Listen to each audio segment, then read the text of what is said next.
नमस्कार, मैं हूँ अर्चना शुक्ला। भजन लोकगीत चैनल से आप लोगों का बहुत बहुत स्वागत करती हूँ। जैसा कि पर्वों त्योहारों का महीना चल रहा है, होली के बाद खरमास और खरमास के बाद खरमास के दौरान ही नवरात्रि पड़ती है। हर साल जो चैत की नवरात्रि होती है वो खरमास के भीतर ही पड़ती है और कभी कभार ऐसा होता है कि खरमास में नहीं पड़ती। तो चलिए आपको बताऊंगी इस बार नवरात्रि कब है और आपको क्या क्या करना चाहिए। देखिए, खरमास में ही नवरात्रि पड़ती है और लोगों को यही शंका होता है कि अगर हमको ये पूजा पाठ करना है, व्रत शुरू करना है तो कैसे शुरू करें।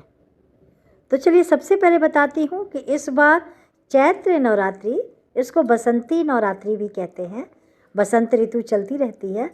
तो इस बार चैत्र नवरात्रि 19 मार्च 2026 दिन गुरुवार से शुरू हो रहा है, जो कि घटती बढ़ती मिला के पूरे 9 दिन की यह नवरात्रि है। जो 9 दिनों का व्रत करेंगे वह 19 मार्च से शुरू करके 27 मार्च तक इस व्रत को रहेंगे। ठीक है। बहुत सारे लोग अष्टमी में कन्या खिला के पारण कर लेते हैं, वो अपना देख लीजिएगा आप कैसे करते हैं। बहुत सारे लोग नवमी में पारण कर लेते हैं। तो लेकिन 9 दिनों का व्रत ही है, नवरात्रि के 9 दिनों तक पूर्ण करना होता है।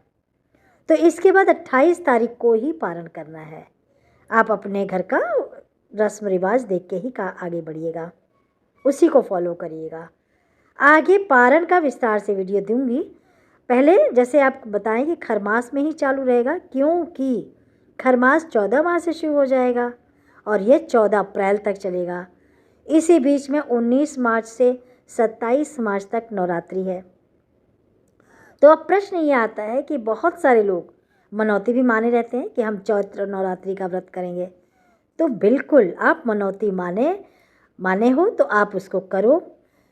बहुत सारे जो लोग होते हैं कहते हैं कि इसमें नहीं करना चाहिए। नहीं, मेरा मानना है कि आपकी मनौती है, आप जब व्रत ही चैत्र नवरात्रि में आ रहा है खरमास के बीच में, तो आपको कर लेना चाहिए, व्रत उठा लेना चाहिए। उसी प्रकार से जीवित पुत्रिका का व्रत भी आपने सुना होगा, हम लोग करते हैं, वो भी पितृपक्ष में ही होता है। तो क्या उस जीवित पुत्रिका का व्रत कोई नहीं करता? शुरू करते हैं और समापन भी उसी में होता है। उसी प्रकार से 16 दिवसीय लक्ष्मी पूजन है, तो शुरू तो होता है भादों में, लेकिन उसका समापन होता है पितर में, अष्टमी पर्व पर। तो ऐसे तमाम व्रत हैं जो कि इंतज़ार नहीं करते, शुभ समय आएगा तो करेंगे, ऐसा नहीं। पितर में भी आप शुरू कर सकते हैं जीवित पुत्रिका, महालक्ष्मी का समापन, जैसा आप चाहें। ठीक है। इस बार अमावस्या की छाया में, यानी अमावस्या जो है वह सूर्य उदय तक रहेगा, उसके बाद प्रतिपदा लगेगा। तो जो कलश स्थापना का जो शुभ मुहूर्त है, सुबह यानी 19 मार्च को सुबह 6:50 पर, तभी से अब अमावस्या खत्म होके प्रतिपदा लग जाएगा। लेकिन यह अमावस्या की छाया में छूता हुआ रहेगा, इसीलिए ज़्यादा शुभ नहीं रहेगा। तो 6:50 से 7:45 वाला जो सुबह का टाइम है, कलश स्थापना मुहूर्त है, यह ज़्यादा शुभ नहीं है, इसीलिए अभिजीत मुहूर्त बनाया गया है। हर पूजा में अभिजीत मुहूर्त, जैसे त्रिसंध्या होता है ना, सुबह दोपहर और शाम, तो जो त्रिसंध्या का जो अभिजीत मुहूर्त होता है, उस अभिजीत मुहूर्त में कलश स्थापना करें, क्योंकि इतनी सुबह लोग कर भी नहीं पाएंगे, बहुत सारी तैयारी होती है, बहुत जल्दी हो जाएगा। तो 19 मार्च 2026 दिन गुरुवार को अभिजीत मुहूर्त 12:05 से लेकर 12:50 तक है और इस अभिजीत मुहूर्त में ही बहुत शुभ रहेगा कलश स्थापना करना। ठीक, तो सुबह से तैयारी करते करते 12 बज ही जाता है। तो इस बार गुरुवार के दिन शुरू हो रहा है जो ये नवरात्रि है, बहुत शुभ है। तो आप क्या करेंगे कि पीतल के लोटे में कलश रखेंगी, पीतल या कांसे में या पीतल में आप रख सकते हैं। बहुत क्योंकि पीला धातु है, गुरुवार का दिन है, पहले बोलती थी, लेकिन मिट्टी का लोग रख लेते हैं तो उसमें कई बार समस्या ये आ जाती है कि कभी फूट जाता है, कभी चटक जाता है, हिलाते तो नहीं है लेकिन कभी कभी हो जाता है। तो इससे अच्छा है कि गुरुवार का दिन है, आप तांबा पीतल कोई भी लोटा ले लें, कलश ले लें उसमें आप स्थापना कर लें। स्टील के लोटे में मत रखिएगा। अच्छा, जो आपने पीतल का या कांसे का है उसमें एक हल्दी की गांठ डाल दीजिए। और स्थापना विधि जो बताई हूँ फिर से बता दूँगी, एक बार फिर से हम डाल देंगे, दूसरी वीडियो बड़ी हो जाएगी। आम के 5 पत्तियों पर भी हल्दी लगाएं। कलश के गले में पीला और लाल धागे का 3 गट्ठी लगाएं। पीला तिलक लगाएं और ख़ुद भी पीले वस्त्र पहन के पीले तिलक करके आप पूजा शुरू कर सकते हैं। और इस बार जैसा कि मैं कलश के लिए बता रही हूँ, आगे बताती रहूँगी। और इस बार देवी दुर्गा पालकी पर आएंगी, हिमालय से पालकी पर धरती पर आएंगी, जो कि बहुत शुभ माना जाता है। तमाम प्रकार की बीमारियां, महामारियां और उपद्रव, जनहानि, देश देश से लड़ाई, अशांति, ये सब चीज़ें मतलब दर्शाती हैं जब माता पालकी में आती हैं। लेकिन माता का जाना है, प्रस्थान है गज पर, हाथी पर।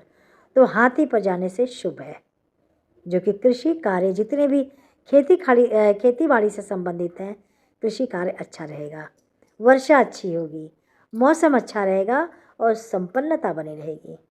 यानी जब कृषि अच्छा होता है तो बाज़ार भाव गिरता नहीं है और अच्छा रहता है। बाज़ार भाव मतलब महंगाई कम रहती है। तो आप देखोगे इस बार सभी जो आम कभी नहीं आते थे, आम में फूल लगे हैं।